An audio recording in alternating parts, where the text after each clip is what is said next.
আল্লাহর কসম লাগে কথাগুলো শুনে যাবেন। আজানের সময় কখনো এই 12টি কাজ করবেন না। তো কোন সেই 12টি কাজ সেটা জেনে নেওয়ার আগে ইসলামকে ভালোবেসে এই ভিডিওতে একটা লাইক এবং চ্যানেলটি সাবস্ক্রাইব করে রাখুন। নাম্বার 1, আজানের সময় কথাবার্তা না বলা। নাম্বার 2, আজানের সময় কাউকে সালাম না দেওয়া। নাম্বার 3, আজানের সময় কাউকে সালামের জবাব না দেওয়া। নাম্বার 4, কেউ যদি কোরআন তেলাওয়াত করে থাকে এবং যদি আজানের সময় হয়ে যায় তবে সে যেন চুপ হয়ে থাকে। নাম্বার 5, আজানের সঠিক আদব আদায় করা। নাম্বার 6, আজান ভালোভাবে শুনে তার সঙ্গে সঙ্গে উত্তর দিতে থাকা।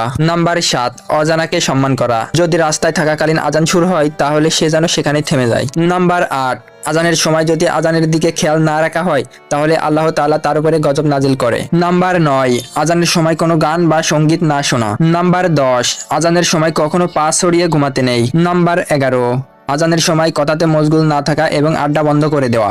নাম্বার 12, আজান যখনই শুনবেন তখনই আজানের উত্তর দিবেন।